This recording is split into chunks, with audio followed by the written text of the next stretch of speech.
மீஷோலேருந்து ஒரு நவீன மிஷின் வாங்கியிருக்கேங்க. முட்டை வெந்துச்சா வேகலையான்னு சொல்லிட்டு பார்க்குறதுக்கு. அந்த பார்சல் வந்துச்சு. ஓப்பன் பண்ணி பார்த்தா இப்படி தாங்க இருக்குது. இது பேர் எக் டைமர் அப்படி சொல்கிறாங்க. 3 ஸ்டேஜ் இருக்குங்க. சாஃப்ட், மீடியம், ஹார்ட் அப்படின்னு. இது ஓப்பன் பண்ணி பார்த்தா இப்படி தான் ரெட் கலரில் இருக்குது. இது தண்ணியில் போட்டோடனே ஒவ்வொரு கலர் மாறும்னு சொல்கிறாங்க. சரி ஃப்ரிட்ஜ்லேருந்து 3 முட்டையை எடுத்தாச்சு. தண்ணியும் பிடிச்சாச்சு. 3 முட்டையும் தூக்கி அதில் போட்டாச்சு. எக்ஸ்ட்ரா ஒரு முட்டை போட்டிருக்கேன். அது அப்புறம் சொல்கிறேன். மிஷினையும் உள்ளே தூக்கி வச்சாச்சுங்க. ஸோ ஸ்டவ்வை பற்ற வச்சாச்சு. டைம் பார்த்தீங்கன்னா 3 ஆகுது. எவ்வளோ நேரத்தில் இது ப்ராசஸ் முடியுதுன்னு பார்ப்போம்.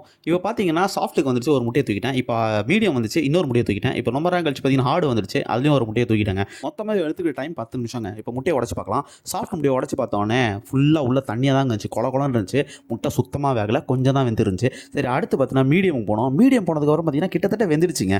ஆனால் மஞ்சக்கரு மத்து பார்த்தீங்கன்னா உள்ளுக்குள்ளே வந்து கொல கொலன்னு இருந்துச்சுங்க.